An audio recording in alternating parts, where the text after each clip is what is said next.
karena tuntutan sudah disampaikan dan sudah kita dengarkan bersama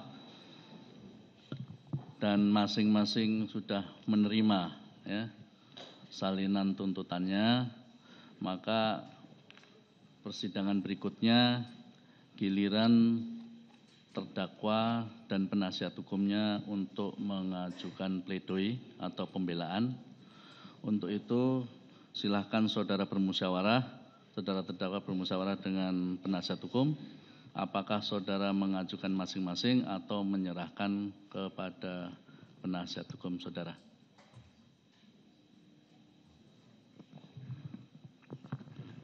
Terima kasih Yang Mulia. Kami akan mengajukan pledoi masing-masing. Masing-masing. Baik. Sesuai dengan jadwal penundaan sidang yang sudah kita sepakati dalam sidang kemarin, maka untuk pledoi atau pembelaan ini akan dilaksanakan pada hari Selasa depan tanggal 25 April di gedung ini ya. Dan diperintahkan kepada saudara terdakwa selain hadir juga siap dengan pembelaannya, demikian juga penasihat hukum. Siap Yang Mulia.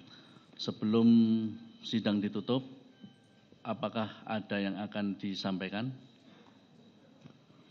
Cukup Yang Mulia, terima kasih. Kami akan menaati jadwal persidangan yang telah ditetapkan oleh Majelis Yang Mulia. Dari terdakwa ada yang disampaikan? Cukup Yang Mulia.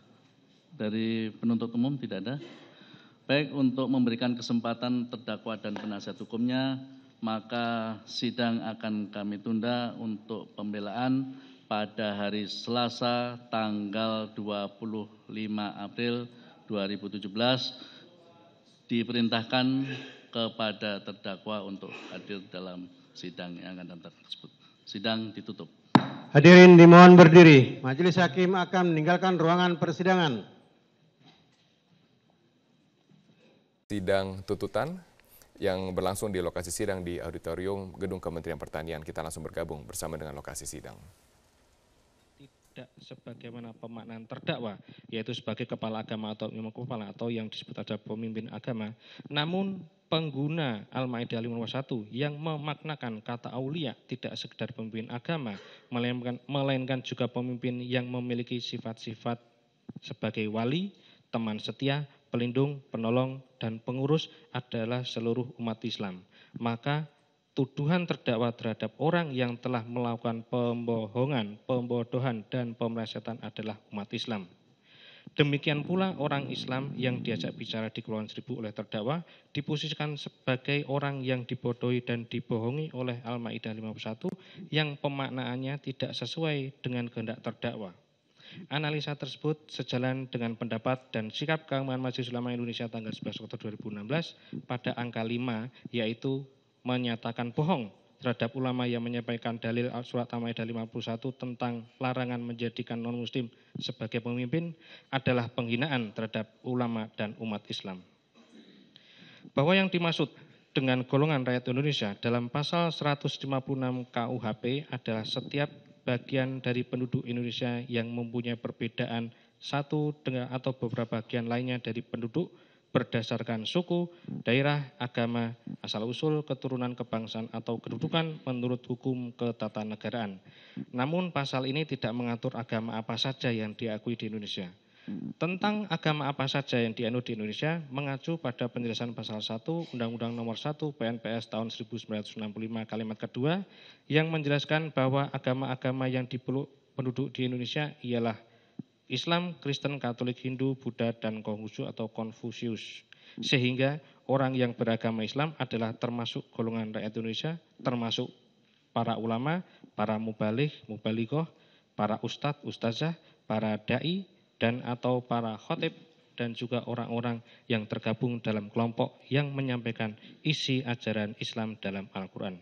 Dengan demikian, unsur terhadap suatu atau beberapa golongan rakyat Indonesia telah terpenuhi secara sah.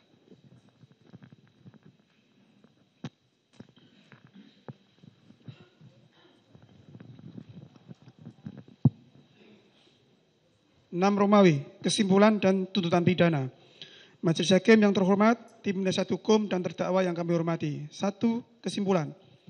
Dengan telah terpenuhinya semua unsur-unsur sebagaimana uraian tersebut di atas, maka dapat disimpulkan bahwa perbuatan terdakwa Insinyur Basuki Cahayapurnama alias Ahok telah terbukti secara sah dan meyakinkan setelah telah memenuhi rumusan-rumusan perbuatan pidana sebagaimana dimaksud dalam dakwaan alternatif kedua pasal 156 KUHP. Bahwa sepanjang pemeriksaan di persidangan telah didapat fakta-fakta kesalahan terdakwa. Kemudian dari fakta-fakta tersebut tidak terdapat adanya hal-hal yang dapat meniadakan terdakwa dari pertanggungjawaban pidana ataupun tidak ditemukan adanya alasan-alasan pemaaf maupun alasan-alasan pembenar atas perbuatan terdakwa. Oleh karena itu terhadap perbuatan terdakwa tersebut maka terdakwa wajib mempertanggungjawabkan dan untuk itu terdakwa harus dijatuhi pidana. 2. Tuntutan pidana. Sebelum sampai kepada tuntutan pidana atau rekuisitur atas terdakwa, perkenankanlah kami mengemukakan hal-hal yang kami jadikan pertimbangan dalam mengajukan tuntutan pidana, yaitu hal-hal yang memberatkan. Perbuatan terdakwa menimbulkan keresahan masyarakat.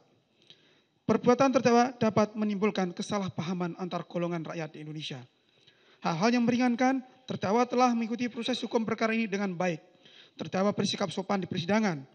Terdakwa telah turut andil bagian dalam proses pembangunan khususnya dalam memajukan kota Jakarta. Terdakwa mengaku telah mengubah sikapnya berperilaku lebih humanis. Timbulnya keresahan di masyarakat juga tidak dapat dilepaskan dari adanya unggahan oleh orang yang bernama Buniani. Berdasarkan uraian-uraian tersebut di atas, kami penuntut umum dalam perkara ini menuntut supaya Majelis Hakim Pengadilan Negeri Jakarta Utara yang memeriksa dan mengadili perkara ini memutuskan. 1. Menyatakan terdakwa Insinyur Basuki Cahayapurnama alias Ahok terbukti bersalah melakukan tindak pidana di muka umum, menyatakan perasaan permusuhan, kebencian, atau penghinaan terhadap suatu golongan rakyat Indonesia sebagaimana diatur dalam pasal 156 KUHP dalam dakwaan alternatif kedua. 2. Menjatuhkan pidana terhadap terdakwa Insinyur Basuki Cahayapurnama alias Ahok dengan pidana penjara selama 1 tahun dengan masa percobaan 2 tahun.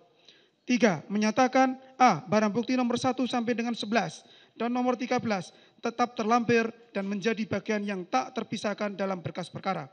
B. Barang bukti nomor 12 dan nomor 14 dikembalikan kepada penasihat hukum terdakwa. 4. Menetapkan supaya terdakwa dibebani membayar biaya perkara sebesar Rp10.000. Demikian surat tuntutan berikut tuntutan pidana ini kami bacakan dan diserahkan dalam sidang hari ini, Kamis, tanggal 20 April 2017. Semoga Tuhan Yang Maha Kuasa memberikan keteguhan iman dan keteguhan batin kepada Majelis Hakim di dalam memutus perkara ini. Hormat kami penuntut umum Ali Mukartono dan kawan-kawan, pembacaan selesai.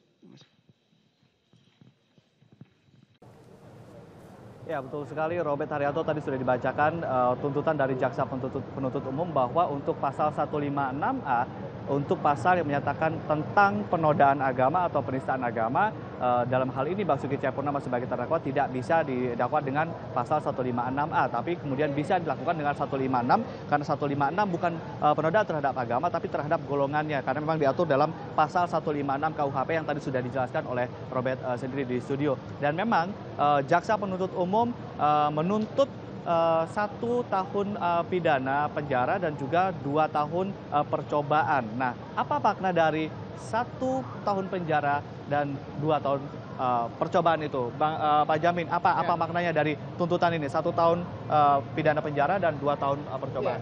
Ya. Saya perlu jelaskan dulu yang menjadi dasar tuntutan pidana 1 tahun dan 2 tahun percobaan adalah pasal 156. Nah, pasal 156 itu tuntutannya maksimumnya adalah 4 tahun. Ya. Jadi maksimal 4 tahun, tapi dipidana dengan 1 tahun penjara, tidak langsung masuk ke penjara. Nah, jadi jangan salah kita. Jadi tidak langsung masuk penjara. Itu maksimal ya, 4 tahun penjara. 4 tahun penjara, tapi yang dituntut oleh jaksa penuntut umum adalah 1 tahun, tapi tidak masuk penjara. Tapi 2 tahun percobaan. Artinya apa? Selama 2 tahun masa percobaan, Pak Ahok ini harus wajib lapor kalau nanti putusannya sama ya. dia wajib lapor. Tetapi kalau tidak ada perbuatan pidana yang dilakukan selama 2 tahun, otomatis yang 1 tahun tadi tidak perlu jalani dan dia tidak perlu masuk ke dalam tahanan.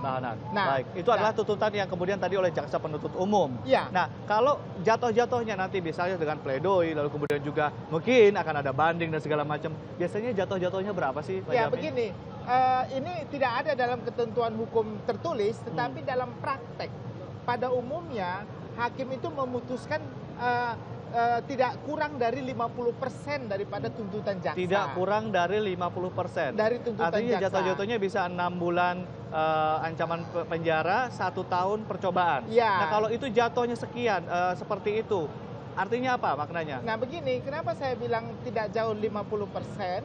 Karena begini, kalau jaksa penuntut umum sudah menuntut 1 tahun dan 2 tahun percobaan, lalu dituntut kurang dari 50%, biasanya jaksa mengajukan upaya hukum banding karena dia tidak setuju. Tetapi kalau lebih dari 50% dari tuntutan jaksa, artinya apa yang mereka sudah perjuangkan di atas standar 50% sudah satisfy, sudah puas begitu. Artinya mereka nggak perlu banding lagi. Tetapi beda dengan nanti terdakwanya atau terpidananya. Nah, jadi kalau nanti dia 6 bulan penjara dengan masa percobaan 1 tahun, artinya dia melewati masa percobaan itu lebih sedikit. Karena dia selama 1 tahun, asalkan dia tidak ada catatan apapun, perbuatan pidana apapun, maka yang 6 bulan pidana tadi yang penjara tidak perlu dijalanin seperti itu. Nah, saya kira dengan pasal 156 ini suatu hal yang sudah tepat yang dilakukan oleh JPU karena tidak bebas seperti tadi yang kita katakan, tetapi tetap perbuatan ini sebagai suatu perbuatan pidana, tetapi bukan agama yang dinodai, tetapi adalah golongan tertentu yang menjalankan amanah daripada agama. Artinya